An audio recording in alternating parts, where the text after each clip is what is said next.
Welcome to The Nation Diplomatic Dispatch, your window into the world of diplomacy and international affairs. I'm Jessie CHAHAL. Now, Switzerland and Malaysia share a long-standing partnership that's built on mutual respect, innovation and economic collaboration, from trade to education to sustainability and cultural exchange.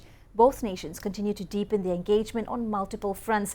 Joining me today is Her Excellency CHANTAL, MOSER, the Ambassador of Switzerland to Malaysia. Welcome, Mr. Ambassador. Thank you for being with us here today. Thank you so much for having me. Good afternoon. Good afternoon to you too, and it's really exciting because there's much for us to discuss and explore. Let's begin with the current landscape or the current state of the diplomatic relations between Malaysia and Switzerland and how these ties have actually evolved over the years. So we have established our diplomatic relations in 1963, so it's a very long-standing partnership that we are having. And that has, of course, been evolving over time. But it's marked consistency also with our trade and investment relations. I think we have here companies that have been established for several decades and who have marked a strong presence here in Malaysia. So much so that Switzerland is actually the sixth biggest investor in Malaysia. And so this long-standing relationship has also evolved and been recognized by Switzerland. Latest development, I would say, a few years ago, we have decided to institutionalize a little bit more our relationship with this part of the world. So we have adopted a Southeast Asia strategy that gives a bit the framework of our relations and our partnership with the countries of Southeast Asia. And with Malaysia in particular, there are several priorities that we have established, and not surprisingly, trade and investment is number one, is definitely a priority, also for my mandate here. A link to that is the topic of sustainability. And the third priority, I would say, here in Malaysia is peace and security and our engagement and collaboration on multilateral affairs, human rights, etc. Well, definitely, it's good to have more of you here and more interaction between both Malaysia and Switzerland. Not too long ago, the Swiss State Secretary for Economic Affairs was here in Malaysia. And when she spoke of the regional level and cooperation, she said Switzerland is keen on diversifying its trade and investment relations, including with ASEAN. And so in terms of the environment for that business and investment and easy access into Asia Pacific as well, that makes Malaysia indeed attractive for Swiss companies.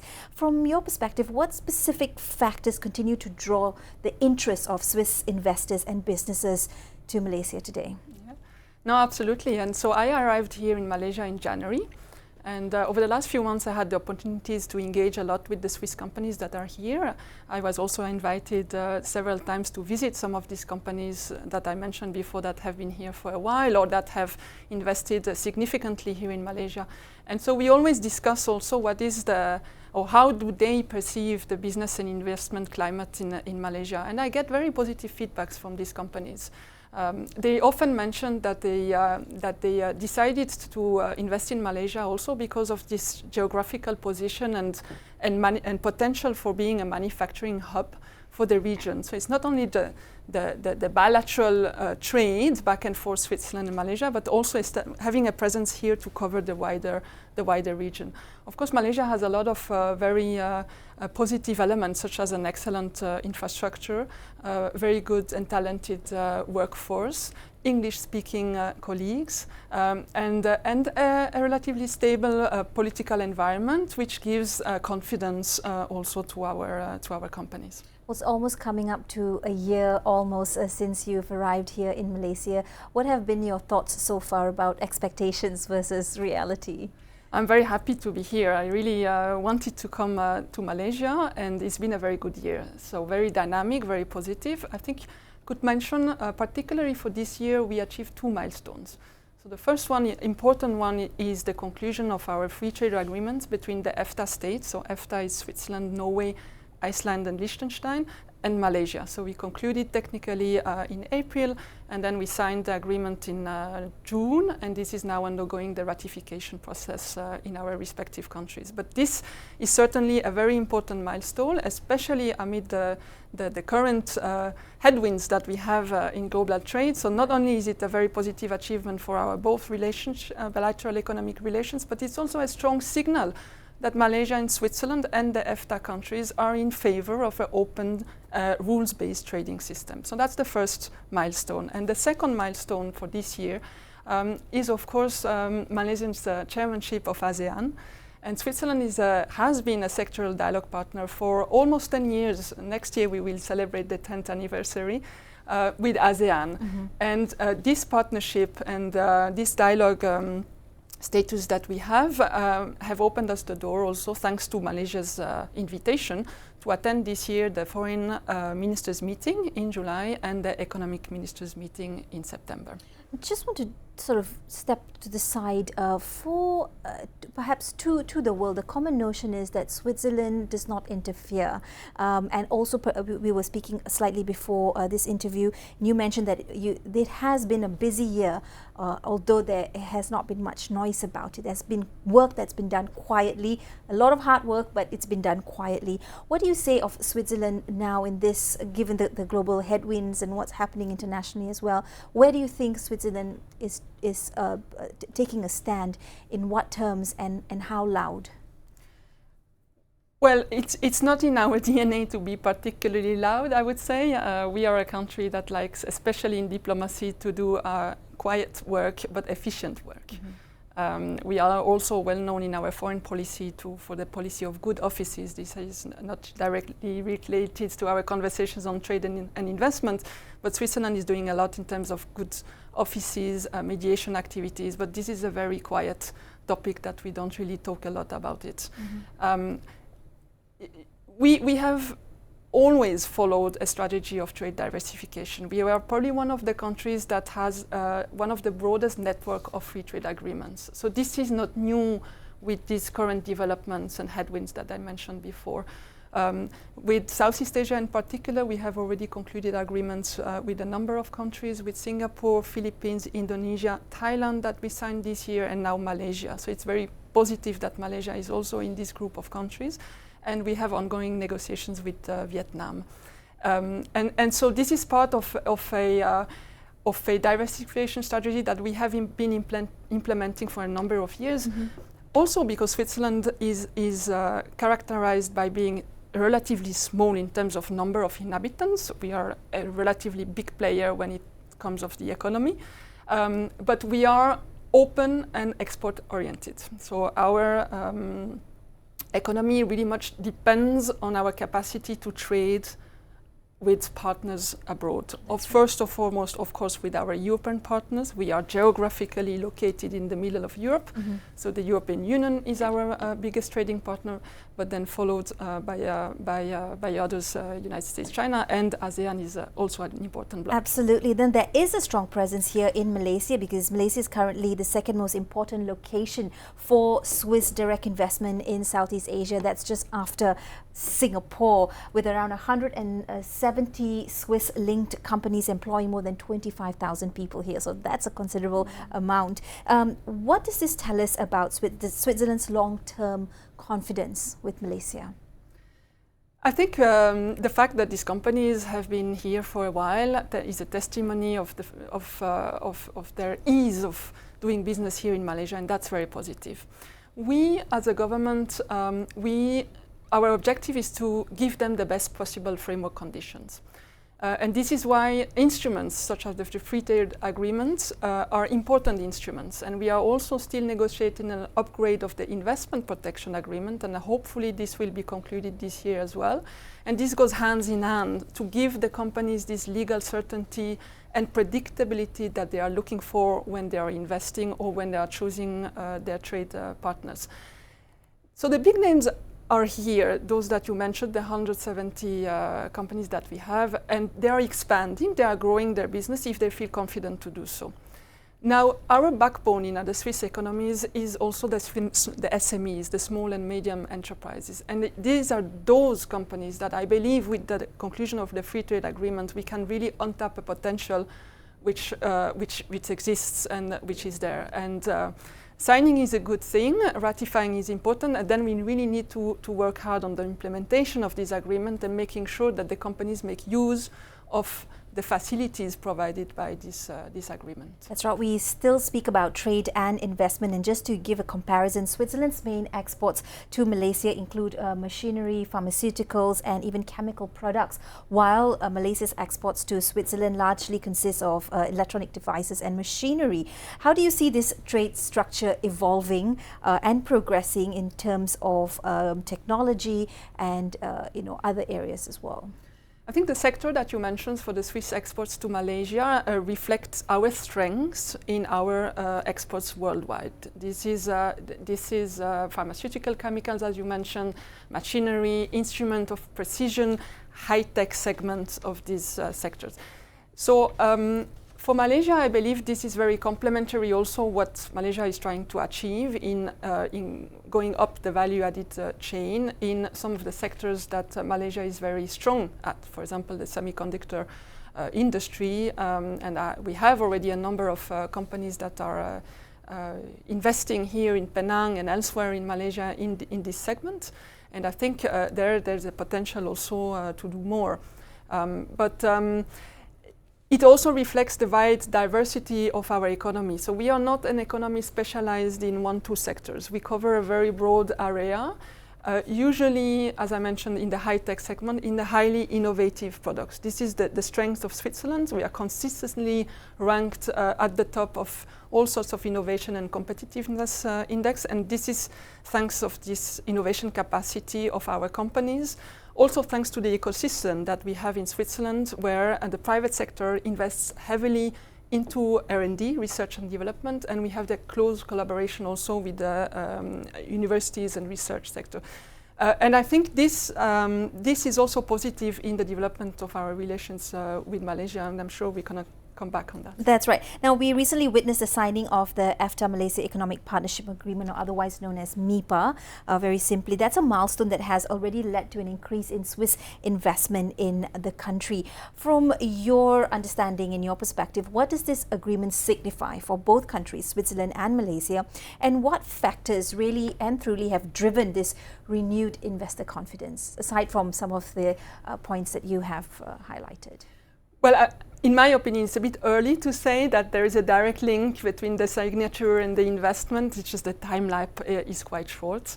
But definitely, as I said, giving these framework conditions is a positive signals that the companies are looking carefully at when they choose which market they want to invest. They always look at, is there a free trade agreement? Is there an investment protection agreement? These are important framework conditions. The FTA being signed, it's not in force yet. As I mentioned, now we are going through the ratification process. Right. Switzerland is a direct democracy, so Parliament has a lot to say when it comes to this kind of agreements, and maybe also even the population because of our system of referendum. So we need to work on the ratification process, and then once it's going to get into force, we will work also, as I mentioned before, on the implementation side, and then we will see to what extent we really manage to make a difference. Right, but having said that, it does of course give some advantages in terms of tariffs, market access and investment protection as well. Aside or apart from trade and investment benefits, are there other areas of cooperation between Switzerland and Malaysia? Perhaps we're looking into research and innovation and even education that can strengthen the bilateral relations between both countries. No, absolutely, and you are right to underline that the agreement itself, of course, everybody has tariffs in mind, but it goes beyond tariffs. It goes also encompasses also non-tariff barriers. It encompasses intellectual property protection, which is particularly important for lots of our exporters. It also has elements on public procurement. So it's a comprehensive, what we call a comprehensive and modern free trade agreement. So that's very important. And now, leaving the agreement aside, you are right to say there are a number also of initiatives and collaborations area that head into the research and education sector. We do have some instruments. Again, we are a country that is very much a bottom-up country. So it's not the state that says which sectors have to work together or which universities have to work together. But we give the instruments, and then it's up to the actors, the stakeholders, to see if they want to partner or not. And one of these instruments is a research partnership grants that are provided for the ASEAN region and that Malaysian researchers have benefited and taken advantage of as well.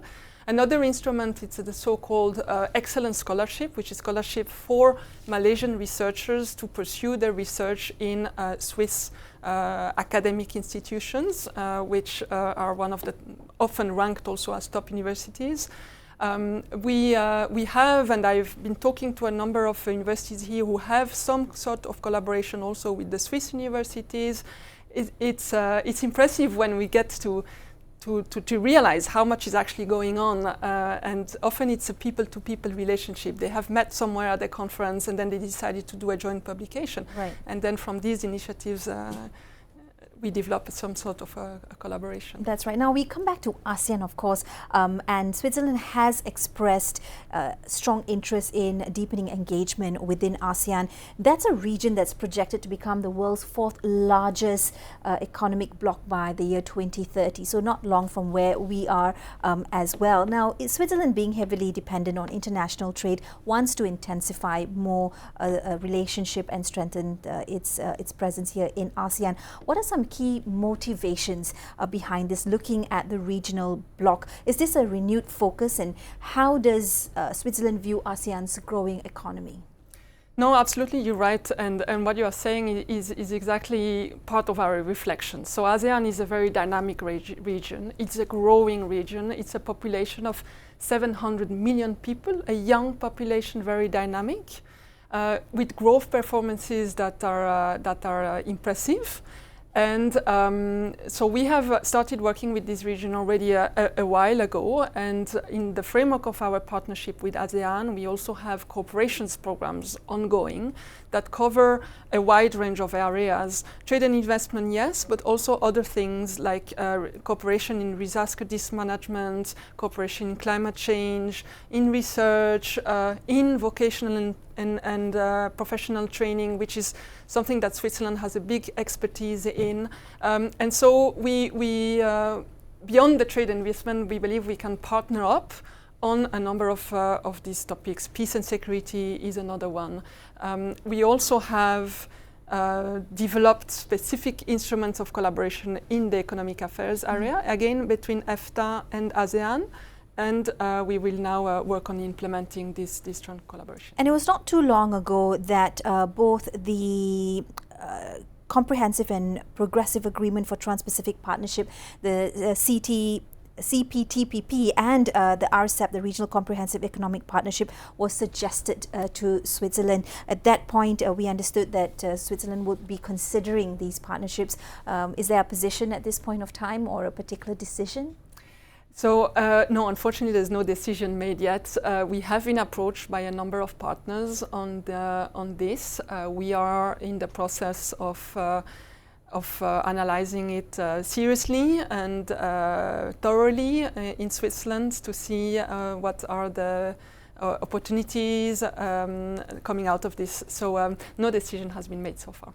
Right, and of course this year ASEAN stood as a chair of or rather ASEAN took the chairmanship Malaysia took the chairmanship of the ASEAN. Now, from Switzerland's perspective, how did you find Malaysia's being the captain or the leader at this point of time, being the chair, and its role in really helping to navigate and guide the region? Yeah. So let me congratulate Malaysia for its very successful, I think, chairmanship for the two segments that Switzerland took part in. So the Foreign Affairs Ministerial Meeting and Economic Affairs Ministerial Meeting. We had a very positive experience and very useful in terms also, and that's thanks to the convening power of Malaysia, of bringing around the table a number of partners. For our ministers, it was the opportunity to engage, of course, with the Malaysian counterparts, and that's very important. We also did the whole bilateral program apart from the ASEAN, but then to engage with all the ASEAN ministers that are participating in these meetings, and even beyond with the different dialogue partners that are attending these meetings. So it was a very good opportunity for us, and of course the Malaysians' hospitality needs to be underlined, as well as the perfect organization of this meeting. We were very impressed in the way Malaysia handled it. Well, what are your impressions of the country so far, if I could push that a little further, in terms of its people, culture, and your overall diplomatic experience to date? So it's been very good. I had a very good start, more than a start now because it's almost the end of my first year, but it's been an intense year for the reasons I mentioned, intense in a very positive way, because I think we have achieved a couple of milestones that are strengthening our relationship and on which we can work up in the coming years. We also, I mean, Malaysians are very welcoming people. I enjoyed very much the multiculturality, which relates to Switzerland, that has several cultures. We also share the common point that we have several languages. And so this multilingualism, multiculturality, different religions that we have both in Malaysia and in Switzerland is something that I can relate personally a lot to. And then I had the chance also to travel across the country, and I always try to get out of Kuala Lumpur as much as I can, because I think that's what gives me a good sense of what Malaysia is in all its diversity.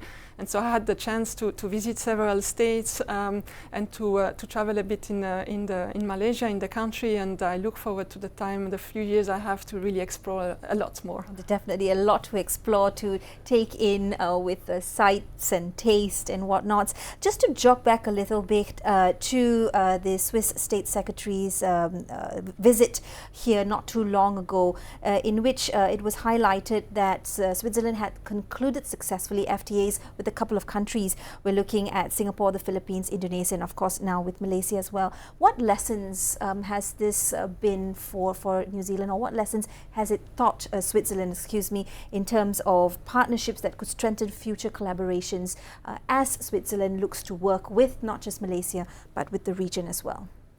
No, absolutely. These are important elements in our collaboration with the region, and I think it's been very good that we managed to build upon the experiences that we gained in negotiating these different agreements with the different partners of ASEAN. We know their diversity and their different economic structure.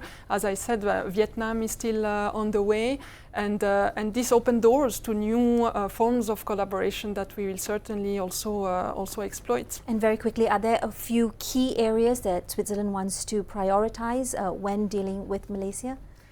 Well, again, we are not very much in that culture of top-down approach. We don't have any industrial policies where we pick some sectors that are championing our economy. But what I can say for Malaysia, where I see a complementary between our two economies, I would say that beyond the sectors that we have mentioned already before, the E&E where we are, and the instrument of precisions, the high-tech sectors that we are very strong in, I would say also in the whole sphere of clean energy, Switzerland has a lot to offer there, and there is a demand from the Malaysian side, and also other potential sectors in coming to the infrastructure areas, depending on where Malaysia wants to expand its network and things like that. I think there's a big potential to untap. Ms. Ambassador, I want to thank you for your time and for sharing with us where both countries stand in terms of bilateral relationships of Switzerland and Malaysia. Now, as both nations move through an increasingly complex global landscape, the Malaysia-Switzerland relationship stands as a beacon of what's possible when two countries truly work together, balancing progress and responsibility with growth and passion. I'm Jessie CHAHAL. Thank you for staying with us. This has been the Nation Diplomatic Dispatch, your window into the world of diplomacy and international affairs. See you next time. Terima kasih. Thank you.